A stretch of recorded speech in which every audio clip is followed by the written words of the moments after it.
स्वागत है आपका स्वतंत्र मिश्रा मैथ्स क्लासेस में। और हम लोग पढ़ रहे थे 13C। अगर किसी ने शुरुआत के 3 प्रश्नों को नहीं पढ़ा है तो डिस्क्रिप्शन बॉक्स में जाकर के पहले 3 प्रश्नों का लिंक रहेगा और उस वीडियो को ज़रूर देखें। और आगे बढ़ेंगे, क्वेश्चन नंबर 4 लेंगे। व्यास 12 सेंटीमीटर और ऊंचाई 15 सेंटीमीटर वाला एक बेलन है, ठीक है। और उस बेलन में क्या है, बेलनाकार बर्तन है, बेलन के आकार का बर्तन है और इसमें आइसक्रीम भरी हुई है, ठीक है। बना लेते हैं। एक बेलनाकार बर्तन है भाई, ये बेलनाकार बर्तन हो गया, ठीक है। बेलनाकार बर्तन हो गया और इस बर्तन में क्या कहानी है, इस बर्तन में आइसक्रीम भरी हुई है पूरा ऊपर तक। खुश हो जाओ, इसमें आइसक्रीम भरी हुई है। व्यास 12 है, व्यास 12 सेंटीमीटर है, माने त्रिज्या 6 हो जाएगी। और हाइट कितनी है, 15 सेंटीमीटर है। हाइट कितनी है, 15 सेंटीमीटर, ठीक है। इसमें पूरा आइसक्रीम भरी हुई है। अब कितनी आइसक्रीम भरी है उसका आयतन हम निकाल सकते हैं किससे, पाई आर स्क्वायर एच, क्योंकि बेलन का आयतन क्या होता है, पाई आर स्क्वायर एच। आगे की बात करते हैं। इस आइसक्रीम की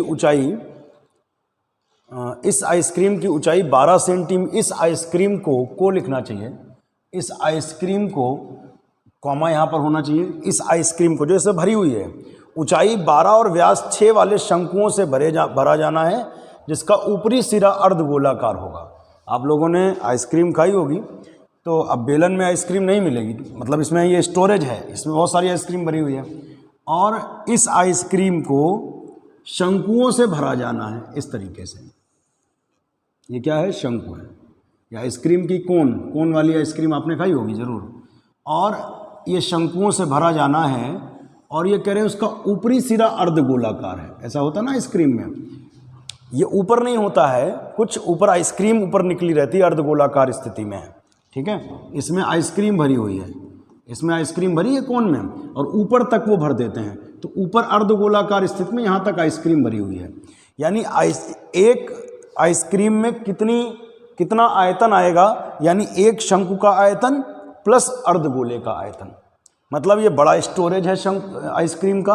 यहाँ से आइसक्रीम निकाल के ऐसे भरी जाएगी, इस तरीके से शंकुओं में भरी जाएगी कि शंकु तो पूरा भरी जाएगा, ऊपर अर्धगोलाकार स्थिति रहेगी। पढ़िए, इस आइसक्रीम को ऊंचाई 12 सेंटीमीटर और व्यास 6 सेंटीमीटर, ऊंचाई 12 और व्यास 6 सेंटीमीटर वाले शंकुओं से भरा जाना है।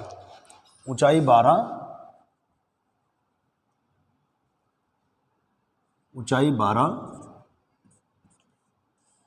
और व्यास 6।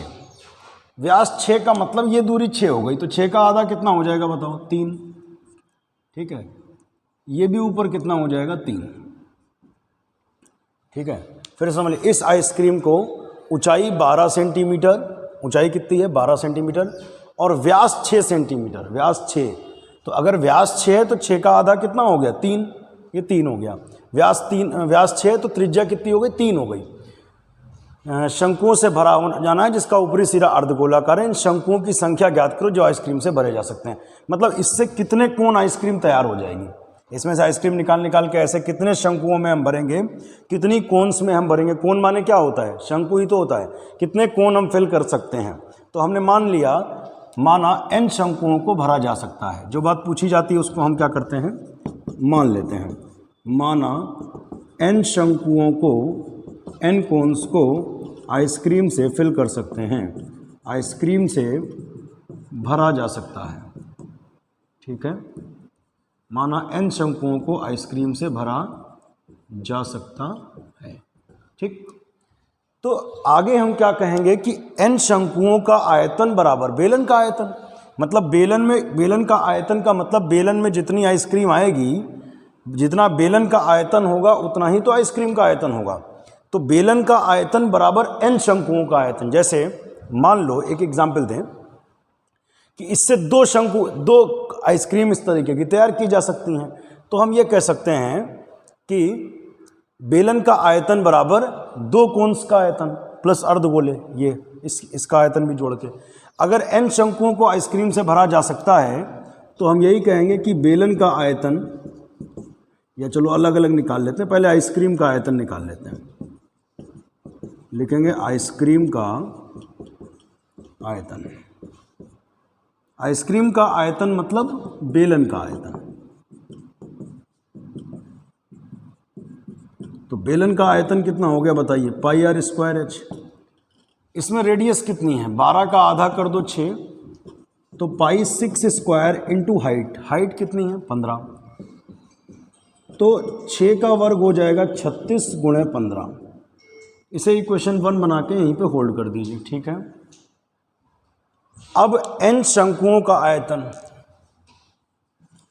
n शंकुओं का आयतन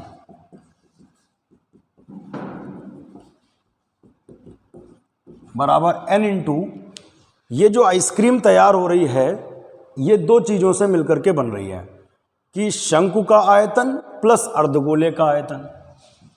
एक आइसक्रीम जो तैयार हो रही है वो किससे कैसे तैयार हो रही है, एक शंकु का आयतन प्लस अर्धगोले का आयतन। ध्यान से समझिएगा, शंकु का आयतन क्या होता है आपको याद होगा formula, 1/3 pi r square h. उसमें अगर स्मॉल आर एच था तो इसकी radius capital r capital h मान लो, और अर्धगोले का आयतन हो जाता है आपको याद होगा 2/3 पाई are cube.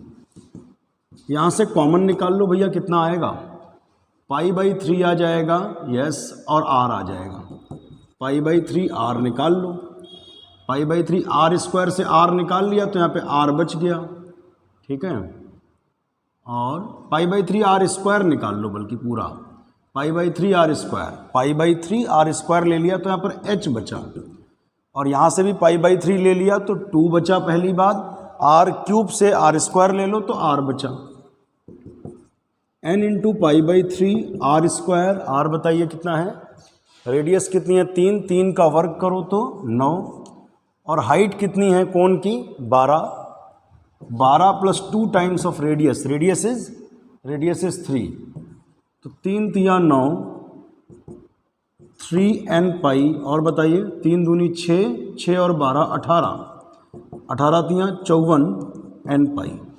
Equation number 2, comparing 1 and 2, comparing 1 and 2, पहली और दूसरी की तुलना कर दूं।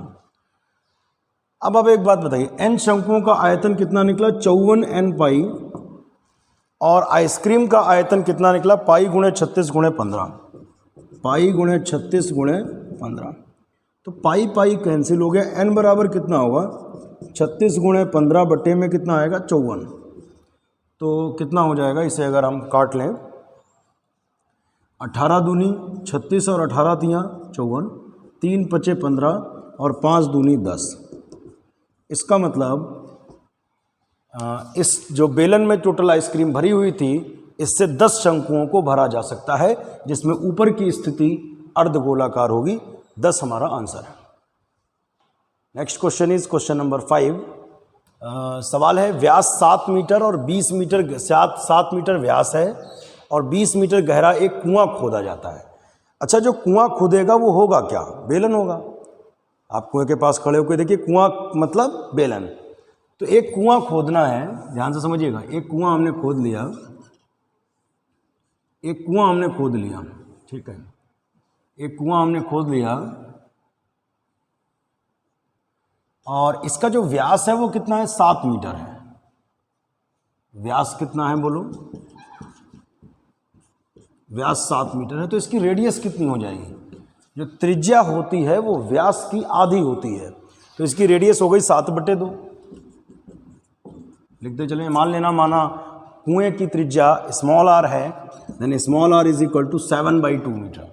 आगे बढ़ते हैं। और 20 मीटर गहरा है, गहराई कह लो या ऊंचाई कह लो। अब चूंकि वो खोदा गया है तो उसको 20 मीटर कह दिया गया, गहराई कह दिया गया, ठीक है। फिलहाल हम इसको हाइट मान लें, क्योंकि हमारे फॉर्मूले में h रहता है, तो h बराबर 20 मीटर। गहराई या ऊंचाई एक ही बात है। 20 मीटर गहरा कुआं खोदा जाता है, ठीक है। अच्छा, जब कुआं खोदोगे तो क्या निकलेगी, उसको खोदने से मिट्टी बाहर निकलेगी, ठीक है। उस मिट्टी को समान रूप से फैलाकर, कहीं मिट्टी को ले गए दूर और उस मिट्टी को फैला करके एक चबूतरा बनाया जाता है, और उसकी लंबाई और चौड़ाई दे रखी है। 22/14 का एक चबूतरा बनाया जाता है। इस चबूतरे की ऊंचाई ज्ञात करो। तो चबूतरा क्या होगा, चबूतरा घनाभ होगा। यहाँ पर हम आपको चबूतरा एक बना के दिखाते हैं, ध्यान से देखिएगा जरा। चबूतरा, एक चबूतरा हमने बनाया,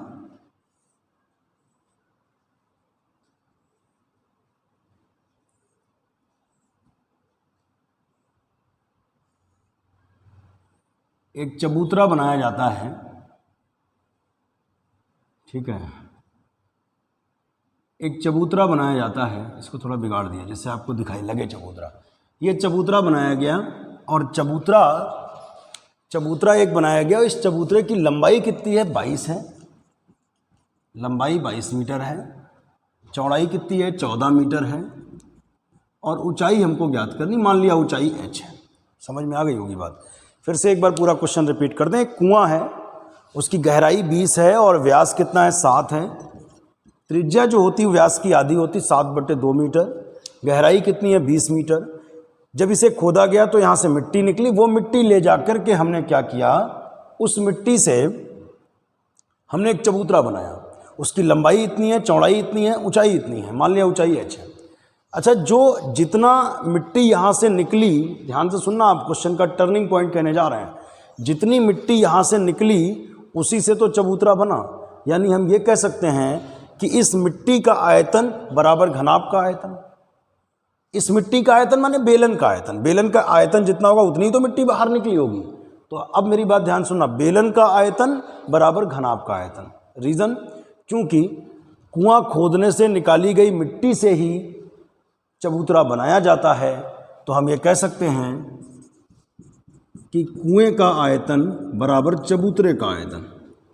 अच्छा, कुएं का ब्रैकेट में लिख लो, कुएं का मतलब क्या है? बेलन। कुएं का आयतन बराबर चबूतरे। चबूतरे का मतलब क्या हो गया? घनाभ। चबूतरा क्या किस शेप में है?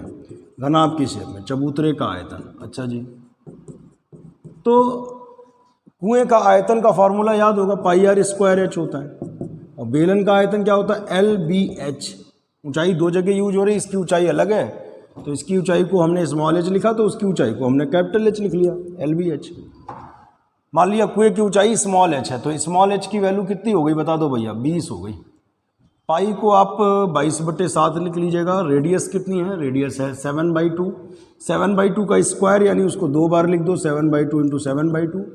हाइट कितनी है? हाइट इज़ 20 एंड लंबाई हो गई 22 इंटू ब्रेड्थ हो गई 14 और हाइट हमें पता करनी है। इसको हमने मान लिया कैपिटल H। मान लिया चबूतरे की ऊंचाई कितनी है? कैपिटल H है। अभी क्या होगा? 22 ऐसे ही चला गया, ठीक है। 7 चला गया। और क्या करना होगा? H बराबर क्या होगा? ये 14 में ले आओ। 7 × 20/2 × 2 और ये 14 में कर दो। 14 कहाँ कर दिया? बटे में। 7 दूनी 14। अच्छा, 2 दूनी 4 और 4 पंचे 20। 2 दूनी 4, 4 से काटो 4 पंचे 20 यानी 5/2। 5/2 का 5 का आधा होता 2.5 यानी 2.5। चूँकि सब कुछ मीटर में था इसलिए चबूतरे की ऊंचाई भी मीटर में होगी। तो यहाँ लिखेंगे लास्ट में, अतः कुएं से निकाली गई मिट्टी से दी गई लंबाई और चौड़ाई का जो चबूतरा बनेगा उसकी ऊंचाई 2.5 मीटर होगी। अगला प्रश्न बहुत ही शानदार प्रश्न है। इस पर double star triple star question है, बहुत शानदार प्रश्न। क्वेश्चन नंबर 6 ये है कि 6 मीटर चौड़ी और 1.5 मीटर गहरी एक नहर है जिसमें पानी 10 किलोमीटर प्रति घंटा की चाल से बह रहा है, ठीक है। पानी की उसकी नहर की चौड़ाई दे रखी है 6 मीटर और गहराई दे रखी है 1.5 मीटर, ठीक है भाई। 30 मिनट में ये नहर कितने क्षेत्रफल की सिंचाई कर पाएगी? पानी बह रहा है, बहता जा रहा, तो 30 मिनट में कितने एरिया की वो सिंचाई कर देगी नहर, जबकि सिंचाई के लिए 8 सेंटीमीटर गहरे पानी की आवश्यकता होती है। विशेष ध्यान रखिएगा, ऐसा सवाल हम लोगों ने पढ़ा है पीछे। एक सवाल अगर ध्यान हो पीछे कराया था कि ऊपर पानी गिर रहा है, नीचे घनाभ में भरना था पानी, तो वहाँ भी ये प्रॉब्लम थी कि किलोमीटर में दिया है। एक देखो ध्यान रखना है, किलोमीटर में दिया है। दूसरा यहाँ पर प्रति किलोमीटर है, प्रति घंटा है, और यहाँ पे 30 मिनट में पूछा है, तो 1 घंटे का निकाल के बाद में आधा कर देना क्योंकि 30 मिनट में पूछ रहे हैं। एक बात यह है खास। दूसरा ये 8 सेंटीमीटर, ये सेंटीमीटर में है और ये मीटर में है, सारी मात्रक अलग अलग, यूनिट अलग अलग दे रखी है, तो हमें इसको ठीक करना होगा। ठीक, बाद में करेंगे, पहले सवाल थोड़ा और समझा जाए अच्छे से। ये नहर है, नहर से पानी, इससे पानी बह रहा है, पानी बना दे अच्छा सा, ये पानी है, शानदार पानी, और 6 मीटर चौड़ी है ये। कितनी चौड़ी है? 6 मीटर। ठीक है, यहाँ ये इसकी जो चौड़ाई है वो कितनी है? 6 मीटर है। बहुत ध्यान से समझिएगा, चौड़ाई कितनी है? 6 मीटर है, और 1.5 मीटर गहरी है। इसको आप बेलन मत समझिएगा, ये नहर है, ये घनाभ का काम करेगी, ठीक है ना। और पाइप से पानी जब भी आ रहा होगा तो वो बेलन का काम करेगा, ये अंतर होगा। इसको पाइप मत समझिएगा, नहर है ये। अच्छा, तो इसमें कहानी ये है बेटा कि इसकी जो गहराई है वो 1.5 मीटर है। यहाँ पे लिख लेते हैं, इसकी जो गहराई है, माना, ये सब लिख लीजिएगा, माना नहर की गहराई स्मॉल h है, और स्मॉल h कितना हो गया? 1.5 मीटर। ठीक है, अब सब कुछ मीटर में चल रहा हो तो मीटर में ही चलना, ये मीटर, ये मीटर। अच्छा, पानी नहर में जो चल रहा है वो 10 किलोमीटर प्रति घंटा की स्पीड से चल रहा है। इसको थोड़ा समझने की कोशिश करें। क्या समझना है? 1 घंटे में नदी का पानी 10 किलोमीटर चल जाता है। 1 घंटे में नदी का पानी कितना चलता है? 10 किलोमीटर। मतलब ये कि 6 मीटर चौड़ा और 1.5 मीटर गहरा पानी 1 घंटे में 10 किलोमीटर लेंथ का जो पानी होगा वो यहाँ नहर से अलग वो सिंचाई करने के लिए आगे चला जाएगा। ठीक है, तो 1 घंटे में कितना पानी यहाँ से बाहर निकल जाएगा ये हम पता कर सकते हैं। 1 घंटे में निकले पानी का आयतन जानते हो कैसे निकालोगे? लंबाई गुणे चौड़ाई गुणे ऊंचाई। बेलन वाले सवाल में πr² से निकाला था, जैसे पानी ऊपर से गिर रहा था घनाभ में, हमने फिगर बनाया था। तो यहाँ पे क्या है कि ये जो इसकी हमें लंबाई नहीं पता है, चौड़ाई कितनी है? 6 मीटर। अब नहर लंबी तो बहुत होगी, नहीं पता, पीछे से आ रही नहर बहुत दूर से, लेकिन 1 घंटे में कितनी लेंथ का पानी बाहर निकाल देगा ये पता है। 1 घंटे में, भाई स्पीड का क्या मतलब है? 10 किलोमीटर प्रति घंटे का मतलब होगा कि 1 घंटे में 10 किलोमीटर लेंथ का जो पानी होगा वो यहाँ से बाहर। तो 1 घंटे में नहर से निकलने वाले पानी का आयतन लंबाई गुणे चौड़ाई गुणे ऊंचाई, लंबाई 10 किलोमीटर, किलोमीटर मत रखना मीटर में, 1 किलोमीटर में 1000 मीटर, 1000 से गुणा कर दिया, ये लंबाई आ गई, चौड़ाई ये है और गहराई ये दे रखी। तो 1 घंटे में निकलने वाले पानी का आयतन पता चल गया। अब ये पानी जाएगा, सामने एक क्षेत्रफल है, उसकी सिंचाई करेगा ये। वो जो क्षेत्रफल है उसके बारे में भी सुन लें हम लोग। उसकी कहानी ये है कि वो क्षेत्रफल जो है, कहाँ गया भाई? 30 मिनट में ये नहर कितने क्षेत्रफल की सिंचाई कर पाएगी? 30 मिनट है, उसमें कितने एरिया की सिंचाई कर पाएगी? एरिया चाहिए हमको। तो मान लिया हमने इसकी लंबाई x है, उस एरिया की चौड़ाई कितनी है? y है, और जबकि सिंचाई के लिए 8 सेंटीमीटर गहरे पानी की आवश्यकता होती है। यानी पानी में ऐसे नहीं कि ऊपर से ही चला जाए, पानी 8 सेंटीमीटर जब गहरा वहाँ पर पहुँचेगा इतनी हाइट से, तब वो उस एरिया की सिंचाई कर पाता है। ठीक है ना? तो हम घनाभ जैसा ही इमेजिन करें उसको, ध्यान दीजिएगा।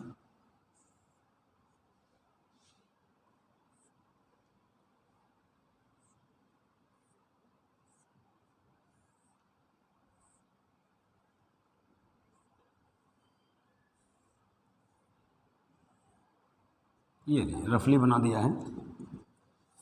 ये सामने वो क्षेत्रफल है जिसकी से सिंचाई करनी है। बहुत छोटा होगा, इतनी हाइट नहीं होगी, लेकिन हमने दिखा दिया है। वो 8 सेंटीमीटर ऊंचा पानी चाहिए इस क्षेत्रफल की सिंचाई करने के लिए। इस क्षेत्रफल की लंबाई कितनी है? x है, चौड़ाई कितनी है? y है, और ऊंचाई हमको दे रखी है। इस एरिया को सींचने के लिए, एरिया तो नीचे वाला ही है, लेकिन पानी इतना ऊंचा जब पहुंचेगा तब इसकी सिंचाई हो पाएगी। कितना ऊंचा? 8 सेंटीमीटर। 8 सेंटीमीटर कह लो या उसे मीटर से भाग कर दो तो हम कह सकते हैं 8/100 मीटर। अब ये भी मीटर में हो गया। ठीक है, 8 सेंटीमीटर कहा जाए या सेंटीमीटर को 100 से भाग कर दो तो क्या हो जाएगा? मीटर। 8/100 मीटर गहरा पानी चाहिए। और एरिया इसका कितना हो जाएगा? इसका क्षेत्रफल अगर हम a मान लें तो इसका क्षेत्रफल होता है, आयत का क्षेत्रफल लंबाई गुणे चौड़ाई, यानी x × y। और इस पानी का आयतन कितना होगा? लंबाई गुणे चौड़ाई गुणे गहराई या ऊंचाई। तो यहाँ से निकलने वाले पानी का आयतन बराबर इस पानी का आयतन, सिंचाई सिंचित भाग का आयतन। ठीक है, तो देखिए कैसे करेंगे हम लोग। नहर से 1 घंटे में निकलने वाले, नहर से 1 घंटे में निकलने वाले पानी का आयतन, नहर से 1 घंटे में निकलने वाले पानी का आयतन। कैसे निकालोगे बताओ? नहर से 1 घंटे में निकलने वाले पानी का आयतन होगा लंबाई गुणे चौड़ाई गुणे ऊंचाई। लंबाई कितनी? 10 किलोमीटर में नहीं रखोगे, किलोमीटर को 1000 से गुणा कर दो। 1 किलोमीटर में 1000 मीटर, और 1 घंटे में सारा खेल चल रहा है। 10 गुणे 1000, तो लंबाई गुणे चौड़ाई, ये भी मीटर में, और गुणे गहराई, गहराई कितना? 1.5 मीटर। इसे हम लोग सॉल्व कर सकते हैं। तो कितना होगा? 10 से यहाँ गुणा करा दो तो ये 0 दशमलव वाला चला जाएगा, ठीक है ना। 6 कम 6 6000 हो गया, और इंटू इन दोनों की गुणा करा ली हमने, और 15 से इसकी गुणा करा दो तो 15 गुणे 0 0, और 15 1 कम 15, 1 अंक बाद दशमलव लगेगा तो ये चला गया। आगे देखिए 15 6 का 90, और 3 0 आएंगे तो 90,000। आगे मात्रक क्या लिखोगे? Metre cube. यानी 1 घंटे में इससे कितना पानी बाहर निकल जाएगा? 90,000 मीटर क्यूब, ठीक है। अब ये पानी जाकर के सामने वाले एरिया को सींचेगा। एरिया वही लंबाई गुणे चौड़ाई, लेकिन सींचने के लिए 8 सेंटीमीटर ऊंचाई या गहराई का पानी ज़रूरत होता है। ऊपर से देखो तो गहराई, और नीचे से देखो तो 8 सेंटीमीटर पानी की हाइट होनी चाहिए। उसे मीटर में कन्वर्ट कर लिया, तो ये जो पानी निकला उसी ने तो सींचा, तो उस पानी का आयतन इस पानी के आयतन के बराबर होगा। तो यहाँ लिखेंगे नहर से निकले पानी का आयतन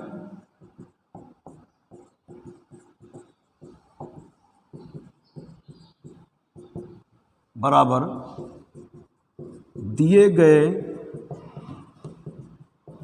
क्षेत्र को सींचने में, दिए गए क्षेत्र की सिंचाई में प्रयुक्त पानी का आयतन। दिए गए क्षेत्र की सिंचाई में प्रयुक्त पानी का आयतन। ध्यान से समझिएगा इस लाइन को जो हमने लिखा। हमने कहा नहर से निकलने वाले पानी का जो आयतन होगा वो बराबर होगा दिए गए क्षेत्र की सिंचाई में प्रयुक्त पानी का आयतन। तो नहर से निकले पानी का आयतन ये 1 घंटे का चल रहा है, बाद में हम 30 मिनट का करना चाहेंगे तो फिर आधा करना पड़ेगा, ठीक है। एक काम करें, जब 30 मिनट तक ही काम हो रहा है तो यहीं पे 2 से भाग कर लिया जाए। यहाँ लिखेंगे 30 मिनट में, वही पूरी लाइन लिख देना, 30 मिनट में नहर से निकलने वाले पानी का आयतन। तो चूंकि ये 1 घंटे का मतलब होता है 60 मिनट, तो 30 मिनट में कितना निकलेगा? आधा निकलेगा, 90,000 बटे 2। तो यहाँ 90,000 को 2 से भाग करोगे तो 45,000 मीटर क्यूब, ठीक है। ये विशेष ध्यान रखिएगा। आधा क्यों किया ये समझ में आया? क्योंकि 1 घंटे का मतलब 60 मिनट, 60 मिनट में इतना पानी बाहर जाता है, इसलिए 30 मिनट में जब टाइम आधा हो गया तो उधर भी आधा हो जाएगा, 45,000 मीटर क्यूब। अब 30 मिनट में कितना पानी निकलता? 45,000 मीटर क्यूब पानी निकलता है। और दिए गए क्षेत्र की सिंचाई में प्रयुक्त पानी क्या होगा? लंबाई गुणे चौड़ाई गुणे ऊंचाई, x इंटू वाई, लंबाई गुणे चौड़ाई गुणे ऊंचाई। ऊंचाई कितनी है? 8/100। तो यहाँ से एक्स वाई का मान क्या आएगा? यही तो क्षेत्रफल होता है, इसकी गुणा करा दो। 45,000 गुणे 100/8, 4 दूनी 8, 4 दूनी 8, 2 10, 4 पंचे 20, और 2 से इसे काट सकते हैं, 2 दूनी 4, 2 दूनी 4, 1 5, 2 पंचे 10, और 2 0 आएंगे। अच्छा, इसको क्षेत्रफल लिख सकते हैं। ए बराबर होता है, जानते हो क्या? लंबाई गुणे चौड़ाई x इंटू वाई। 2 0 ऐसे ही लिख दिए। 25 पंजे 125 के 5 हासिल लगेंगे 12, 25 दूना 50 और 12 हो गया 62 के 2 हासिल लगेगा 6, 25 दूना 50 और 6 56। तो इकाई, दहाई, सैकड़ा, हजार, 10,000, लाख, 5,62,500। और मात्रक क्या लिखोगे? चूँकि क्षेत्रफल है मीटर मीटर में, तो गुणा हो गई मीटर स्क्वायर। तो यानी इतने एरिया की पानी की सिंचाई, इतने एरिया की सिंचाई हो जाएगी। पूछा गया था कि 30 मिनट में ये नहर कितने क्षेत्रफल की सिंचाई कर पाएगी? तो लिखोगे 30 मिनट में ये नहर 5,62,500 मीटर स्क्वायर क्षेत्रफल की सिंचाई कर पाएगी। अगला क्वेश्चन है हमारा क्वेश्चन नंबर 7। क्वेश्चन हमने नहीं लिखा है, आप अपनी बुक सामने खोल लीजिए और क्वेश्चन साथ साथ जरूर पढ़ें तो बेहतर समझ में आएगा। 7वां क्वेश्चन देखिए, 32 सेंटीमीटर ऊंची और 18 सेंटीमीटर आधार की त्रिज्या है, ठीक है। 32 सेंटीमीटर ऊंची और आधार त्रिज्या 18 सेंटीमीटर वाला एक बेलनाकार बाल्टी है जो रेत से भरी हुई है। ये एक बाल्टी है, ध्यान से समझिएगा, एक बाल्टी है, इसकी हाइट इतनी है, रेडियस इतनी है और इसमें रेत भरी हुई है। क्या भरा हुआ? रेत। अब इस बाल्टी को पलट दिया जाता है, आगे पढ़ते हैं। इस बाल्टी को भूमि पर खाली किया जाता है, मतलब ये हमने बाल्टी उठाई बेलनाकार, इसे पलट दिया। फिर आगे कह रहे हैं कि इस रेत की एक शंकुआकार ढेरी बनाई जाती है। जब इसको पलटा तो इसको पलटने से एक शंकु के आकार की ढेर बन गई रेत की। ठीक है, आगे बढ़ते हैं। तो ये कह रहे हैं अगर शंकुआकार डेरे की ऊंचाई 24 सेंटीमीटर हो, कितनी? 24 सेंटीमीटर, तो ये कह रहे हैं इसकी त्रिज्या ज्ञात करो और उसकी तिर्यक ऊंचाई ज्ञात करो। अब एक बहुत सीधी सी बात है, यहां से आपने रेत उठा के वहां ढेरी के रूप में पलट दी, आयतन तो दोनों का बराबर ही होगा ना। जो बेलन का आयतन होगा वही शंकु का आयतन होगा। तो हम यहां लिख सकते हैं कि बेलन का आयतन बराबर शंकु का आयतन। ऊपर फिगर बनाएं और नीचे लिख दें बेलन का आयतन बराबर शंकु का आयतन। बेलन का आयतन बेटा क्या होता है? पाई आर स्क्वायर एच। और शंकु का आयतन क्या होता है? 1/3 पाई आर स्क्वायर एच। ये ऊपर मान लेना। माना बेलन की त्रिज्या स्मॉल आर, ऊंचाई स्मॉल एच है, और शंकु की त्रिज्या कैपिटल आर और ऊंचाई कैपिटल एच है।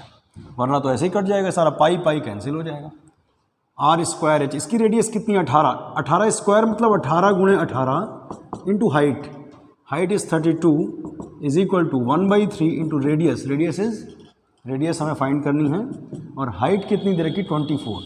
ये ध्यान रखना सब कुछ क्या सेंटीमीटर में है। 18 का डिजिट देख लो कितना था, हाँ सब कुछ सेंटीमीटर में है। ठीक है, तो ये इधर 3 मल्टीप्लाई में आ गया। आर स्क्वायर की वैल्यू निकालें तो 3 गुणे में आएगा। 18 × 18 × 32 × 3, 3 इधर गुणे में 24 बटे में आया। 3 8 24, 8 से काटो 8 चक्कू 32, और अब हमें इसकी मल्टीप्लाई करना होगा। आर स्क्वायर बराबर 18 × 18 × 4, बल्कि इसको ऐसे लिख लो तो वर्गमूल लेना आसान हो जाए।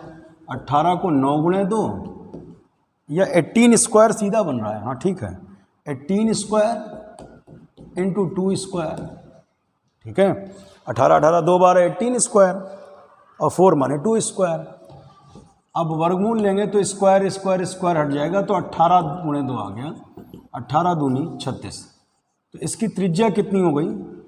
36 सेंटीमीटर। एक आंसर आ गया। अभी एक और चीज़ पूछी गई है, तिर्यक ऊंचाई। तिर्यक ऊंचाई निकालने के लिए एल निकालेंगे। एल बराबर क्या होता है? अंडर पाइथागोरस थ्योरम से √r² + h²। r² + h²। Radius कितनी है? रेडियस इज 36, यानी 36 का square plus height means 24 square. अब इसे सॉल्व कर लीजिएगा। 36 का वर्ग हो जाएगा 1296, और 24 का वर्ग आपको याद ही होगा 576। अब इसे सॉल्व कर लीजिए। 6 6 12 के 2 हासिल लगेगा 1, 9 1 10 7 17 के 7 हासिल लगेगा 1, 1 2 3, 3 और 5 8, 1872। इसका वर्गमूल आपको लेना पड़ेगा। वर्गमूल लेने के लिए कुछ फैक्टर हम लोग इधर कर लेते हैं 1872 के। जैसे किससे कटेगा? 4 से काट लीजिए। 4 का वर्गमूल सीधे 2 बनाते जाएंगे ना। 4 चक्कू 16, 2 18, 2 बचे 27 हुए, 4 चंग 24, 3 27, 3 बचे तो 32 हुए, 4 8 32। फिर 4 से कटेगा क्या? 4 एकम 4, 4 एकम 4, 2 6, 2 बचेगा तो 28 हो गए, 4 7 28। अभी क्या 13 9 117, 9 एकम 9, हाँ ठीक है। तो इसको क्या हम ऐसे लिख सकते हैं 4 × 4 × 13 × 9, यस बिल्कुल लिख सकते हैं। वर्गमूल ले लीजिए। 4 × 4 16 को 4 चक्कू 16 का वर्गमूल 4 बाहर आएगा, 9 का वर्गमूल 3 आएगा, 13 आ नहीं रहा बाहर क्योंकि अकेला है, तो ऐसे ही छोड़ दो। 4 3 12, 12 √13, आगे मात्रक जरूर लिखिएगा सेंटीमीटर।